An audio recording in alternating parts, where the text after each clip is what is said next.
newer member of our leadership team, and she's going to talk to us today about effective relationship building with your online presence. So come on up, Jessica.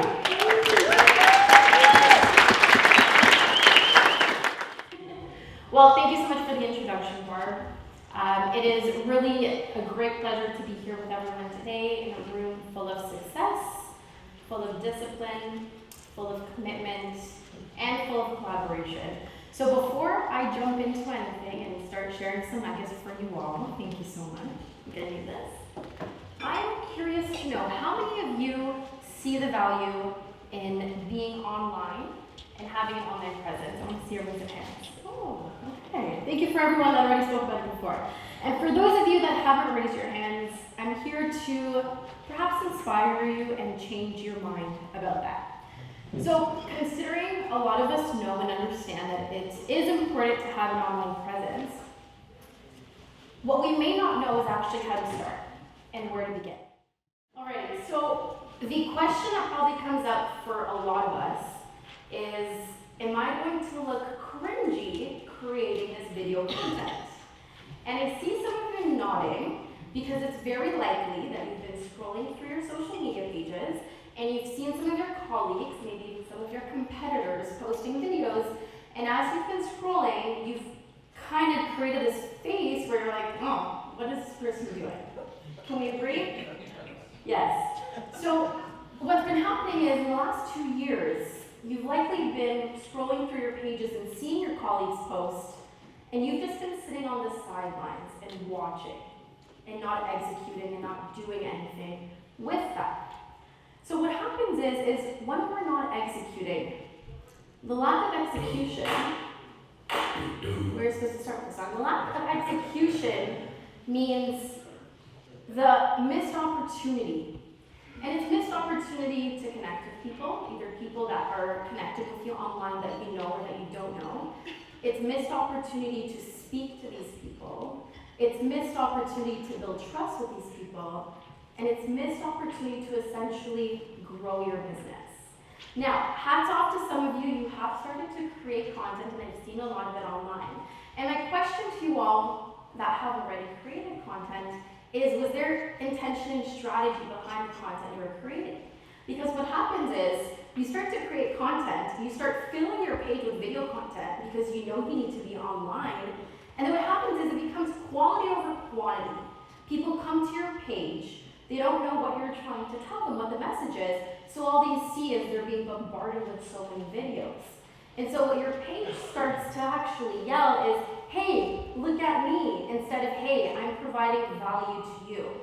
So when it comes to creating content, what we really need to be asking ourselves is, am I creating authentic content? Content that really showcases who I am as an individual and the type of value I can provide to my clients. Because essentially what we're trying to do is grow our following and create a community of people that are our followers, which I like to call our advocates, our community. So I'm going to invite you all to grab your phones, so grab your devices if you're not already on it, and head to Instagram and look for Adidas. Okay, type in Adidas, A-D-I-D-A-S. And I want you to scroll through the page, and if you don't have your device on you, it will be scrolling on the screen right now.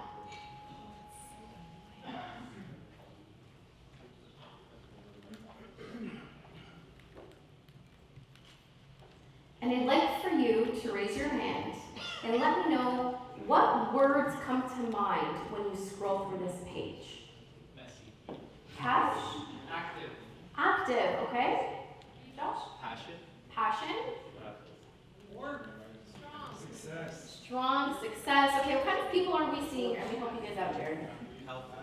Healthy, athletes. What else did we see at the start? Who are we seeing? Messi. Okay, where is Messi? World Cup. Okay, beautiful. So if I were to ask you guys to actually go on Nike's page, which I have with some of you already, you'd probably scroll through the page and similar words would come to mind for Jessica, for example, as they would for Peter. And so if you want to do that, you can do that on your own time as well. And the reason why I share this is because clearly we understand what Nike does, right? Nike sells apparel, and shoes and clothing. But what Nike also wants us to understand is that they value and they work with athletes. They're big fans of soccer. World Cup is a really big part of what they do, and diversity as well, because we see people from all different types of cultures and backgrounds. And this is actually exactly what we should be doing when we're showing up online. Yes, we're real estate agents, but we're far more beyond just real estate agents, and this is exactly what we should be showcasing online. So back to this whole, oh my god, am I gonna look cringy making this video? The reason why you think someone else's content is cringy is because it's actually not authentic to you. You don't resonate with it. It doesn't make sense to you, right? So when you're watching, you're like, oh my god, this is weird. I don't want to post videos of me pointing at things on TikTok. And that's fine. That's not in line with who you are. You actually don't need to do that. What will work for you is if you're authentic and you create content and post content that is very much so in line with who you are as an individual. If you're a funny person or you think you're funny, you're probably going to start creating content that's funny. If you like to educate or inspire, then perhaps you'll be creating that type of content. So what you're really showcasing is what your story is. These people don't know you. And your clients may only know you as a real estate agent, right? And we're all talking about repeat referral business, and if we want to continue that, then we've got to connect with our clients and our prospective clients in a way that's more than just being an agent for them. So you want to help them understand who you are. You want to help them understand what you're passionate about, what your values are. Michelle earlier spoke about her values, how she runs her business. You want to be able to have your audience understand that and see that. And what you really also want to do is help them understand how you and your business is going to help them survive, thrive, be accepted, and be part of a community or build an identity. So a colleague of ours who's actually sitting here, Ralph, recommended this book to me a month or so ago, and I think it's an incredible book. If you have your phones with you, take a photo of this book. The author, Donald Miller, shares that there are two realities that we really need to be aware of. It's the reality that people are looking for brands that could help them survive and thrive, number one. And number two, the reality that communication must be simple. And I think that's where a lot of us are missing the point. We are not clear when we're creating the content for our audience. And a lot of us actually don't even know who we're creating the content for. We've just started creating it because we know we need to do it. So if I scroll through a page like this, how many of you, let me know, would connect with a page like this? Just listed. Yeah, that's what I thought.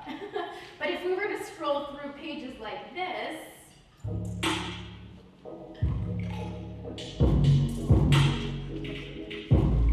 or like this,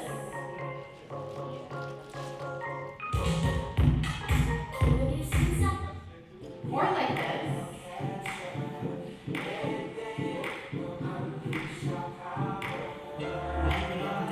we would probably connect more with content like this than the just sold and just listed pages, right? We see faces, we see people, we know that they're real estate agents, but they're showcasing to us much more than just that. And that is really truly what we should be doing when we're creating content. And here's the best part about it. When you're creating authentic content and content that is in line with who you are and showcases who you are, you'll be able to be a lot more consistent with the creation of the content. Because if you're just showcasing your day-to-day activities, it's much easier to showcase it on a regular basis because you're already doing it. You don't have to think about it. And I'm sure there are a lot of you that are farmers or door knockers. Can I see some hands raised? Who farms here or who door knocks?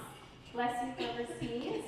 Awesome. So for you, for example, for those people that are door knocking or cold calling on a regular basis, 5 days a week, it is likely that you will get business and you will get a call from someone much, the chances of that is much higher than someone who's only cold calling or door knocking twice a month. Can we agree?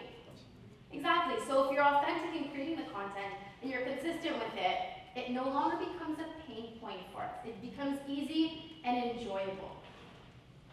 So I'm actually going to ask you all and invite you to refer to a checklist that you received. It should have been handed out to everyone. And I invite you to start auditing your own Instagram page. I'm not going to do it for you. I think we should all do it collectively. So there are a few things to keep in mind, and I'm just going to wait for these to be handed out. Grab your pens, and I encourage you all to take notes. So, the way this audit has been laid out is in the way that you would see it if you were to show up on your page. And what we're asking you to do is to audit your page and to see kind of where there are any gaps and where you could implement some things to make your page a lot more accessible, and accessible I mean in terms of communicating with you, speaking to you, and for people to understand who you are. So I'll give you an example. This is my Instagram page, and I've just pointed out some important things that maybe you should look at. So when you're thinking of a photo that you have there, some of you may be team leaders, and you may have a logo that you absolutely love. Like Michelle said, she loved her logo. Now my question to you is, if you were to show up on someone else's page that you don't know, would you connect more with the face or with the logo? With the face. So think about maybe changing the photo that you have there. And if it's a photo of you, make sure you know it's a welcoming photo of you. When you're talking about the name that you have there for yourself, some of you, when I search you, I actually can't find you on Instagram because your Instagram name is not actually your real name. And if that's where you're using for your business, imagine me as someone who actually somewhat knows you guys. I can't find you. I have a hard time finding you. So how are prospective clients going to find you? And when it comes to having a searchable name, if there's an area that you service and you want to be recognized for that area, why not include that into your name? Because if I were to open up my phone and say, for example, Ross, in his name, he had Simcoe Specialist, for example. If I'm online on Instagram searching for someone who's in Simcoe and who's an agent, it's very possible that I will stumble upon his page. And I've specified here, Vaughn Realtor and Remax Hallmark. We need to leverage the brand. Remax is a huge brand. It gives us a lot of credibility. Your bio should help people understand who you are and what you can do for them. And I would suggest for you to maybe write in there who your target audience is. And your link. Please make sure that your links work. Some of your links don't work on your page, and it may be because you're connected to another page, I don't know, agent locator or such. But make sure that even when you have a link there, it's not just your web page. Perhaps add a link that has a series of links on the page. This way, if you have an offer or you have something taking place that you want people to know about right now, or if you want to gather their information, if the link is there, they can click on the link and it'll take them somewhere else, okay? And when it comes to, for example, your highlights, here you could have a lot of your offers that were previously on your stories, but people can still access them after the stories have expired. So you have some sort of link there, right? And in terms of your feed, are you utilizing all of the features you have access to on Instagram? Are you creating static posts? Are you posting videos? Are you creating reels? Are you collaborating with people? So on and so forth. So I would invite you all to go through this. And you know what? If it's challenging for you to understand whether or not you have one of these, it's very likely that it's not clear enough. So if you come across one and do I have a call to action? Oh, well, I don't know. If that's your thinking, it's probably not clear enough, okay? So you can take this away with you. Now on the bottom portion where it says content, this is more of the content creation side of things. So this is the creativity piece. You know, are you showing up authentically? Are you posting more videos than you are photos? Do you have a marketing company who's taking care of your posting? And the issue with that, and I understand a lot of us are very, very busy, is that content is not personalized. So you may be having the same content created as another colleague of yours because you guys are using the same company. And the consistency is important, but consistency without value is questionable, okay? So I encourage everyone to go through this. So we are all wondering, how do I get more people on my page, and how do I get them to stay on my page? Because that really truly is the goal. You want your audience to stay with you far beyond just the transaction. So there are 3 things that I'd like to share with you all that have personally worked for me in creating this online presence or persona, whatever we want to call that. So you want to ask yourself, what are your content pillars? And this may be the first time you're hearing this, and you may know it as a content pillar, or you may know it as a content bucket, whichever one works for you. So the pillars are topics that you will consistently discuss, amplify, and create content around on a regular basis. So when you're thinking about this, think, are my content pillars aligned with my values? with my personality, and with my passions. So would anyone like to share, just off the top of their head, what could be a content pillar for them based on things that they value or that they're passionate about? Family. Family, lovely. Any others? Community. Eric? Sports. Perfect. So these are pillars because these are things that these individuals value and absolutely love. Now, there often is the question, I'm a very private person. I don't want anyone to know what my kids are doing on a daily basis. I have young kids, and I understand that. I would ask of you to maybe change the way you think about personal. When you think personal, equate it to personality. It doesn't need to be your personal life. My online community did not know that I had a partner until 3 months later, but he's in my life every single day. I choose what I want to showcase on my page. And so when you're creating this content, you don't have to post your kids or anything, but maybe you can post how passionate you are about being a parent, or perhaps showcase the activities that you're doing with your kids. George, for example, takes his son skiing every week. That's really cool. He bonds with his son, when he's going up there. That's incredible, and that's something that might attract other people to his page. So if you know what your brand cares about, you are your brand, and you know what your audience cares about, it's very, very easy to create these content pillars. Now you've got to ask yourself, who is my target audience?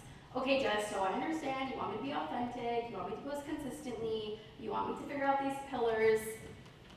What do I do next? So you have to get clear on who your target audience is, because when your personas are crystal clear, we all have an avatar of a client that we're trying to, bring into our community. It'll be very easy for you to craft information based on who these individuals are. And I'll give you an example. I'm not sure if you know this or not, but in schools, they no longer teach students how to write in cursive. So if your target audience, I'm going to give you an example, 10 years from now, is that age group that was not taught how to write in cursive, when you're creating your content and your ads, you should not be using cursive. I came up to my cousin, he's in the 12th grade, and said, hey Daniel, what do you think about this ad? I'm hosting a dance class. I said, I can't read that, Jess. I said, why? He's like, I was never taught how to read or write in cursive. Right, so these are not things that we don't necessarily think about, but if you have a marketing team, these are things that you need to discuss. And I think this is the face that a lot of us are missing because we're so busy. We don't allocate 3 to 5 hours a month to just sit down, brainstorm, and get clear on what we're trying to do with our content. And then you've got to ask yourself, what is my tone? How am I presenting this information? So, are you an entertaining person? If so, then maybe you want to create content where you're entertaining people. If you think you have an ability to inspire people, perhaps you should be posting things that are inspiring people. And if you like educating, well then create content where you're educating people.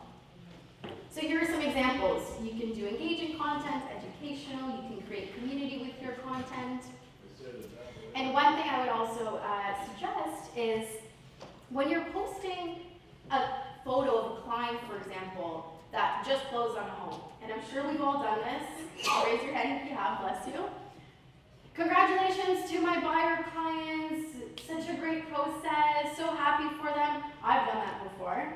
And so what I would ask you to do is maybe try to storytell through that caption, right? You may be inspiring someone. So instead of doing that, perhaps write about how you help that individual get from point A to point B. It tells a story, and once again, when people are reading that, they're like, oh wow, so maybe I can come to Brian, and maybe Brian can help me actually get to where I want to be because he's done it for someone else, right? So maybe you can connect Don't with ask me this to type go of content. out, because there's no money in my account. Money is enough. Second chance. So if you didn't hear what he said in the video, Cash, you can confirm, I think he says, I'm so broke, money zero, something like that, right? And so if you think you're funny and if you have an ability to entertain people, well then maybe you should be creating content that's like that, and that's exactly what Cash has done. So just some things to think about. Now, you may have a challenge in creating what these pillars are because this actually may be the first time you're hearing about this. And so here's an example of what some pillars can be. Real estate could be one of them, self-development can be another, family could be one, and then, being a podcast host. This is actually how I've created my content pillars, indirectly. It has just happened, I was posting authentically, and as I look back in the last few years, these are the pillars that I've been able to come up with. Now when it comes to real estate, I'm not posting everything real estate related. I'm not posting content for landlords, for tenants, for investor clients, for first-time home buyers, for downsizers. I've made sure that the content that I create is catered towards, for example, first-time home buyers. And there's different ways that I've been able to present this information. It's been by posting reels, it's been by posting on stories, creating posts. There's a lot of ways that we can engage with our audience. And when it comes to the tone, if I were to actually look back at this, from this example, my tone is educational, and it makes sense because I have a background in teaching. I like breaking information down for people, and that's what I've done with my content.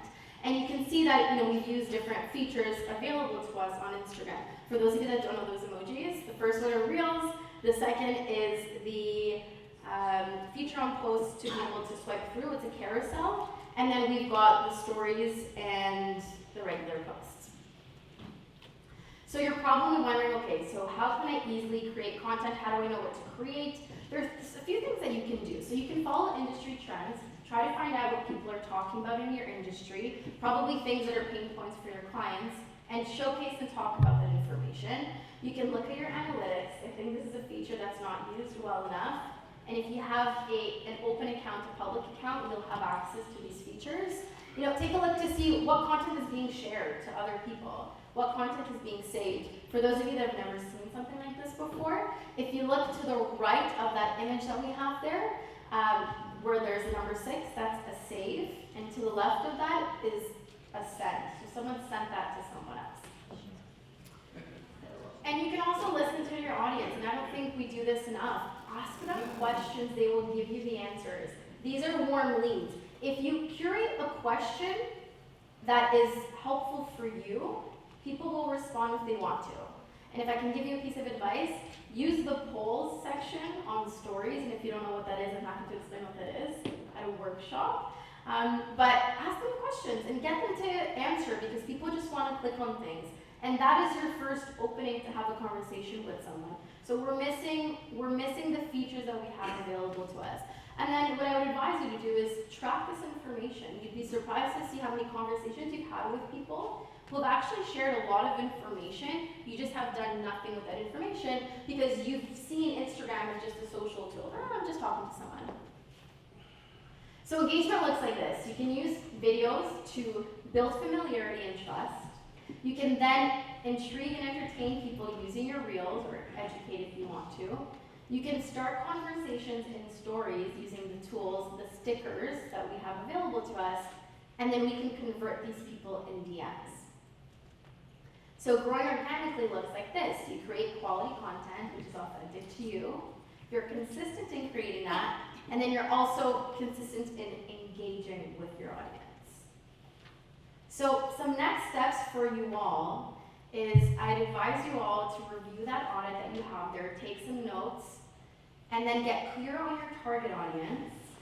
Mind you, your target audience online doesn't necessarily need to be the people you've already previously worked with. If anything, it's an additional stream that you have of people that you can tap into. Complete the content pillar flow chart, which you can actually access at using this QR code. You can download resources that I'll share with you, and then you can post one reel a week for the next month.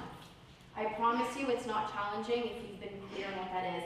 And if it's a 7-second reel, no problem at all. I spoke to Carol last month. She started posting videos, and it's very foreign to her, but she's already done it. So it's just starting it. Here are some resources you guys can take pictures of if you'd like.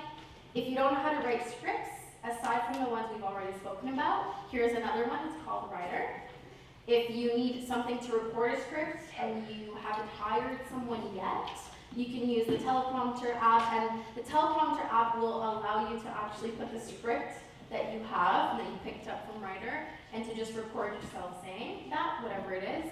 And you can edit your videos and add those captions, that we all see on Instagram, to your videos using the Captions app.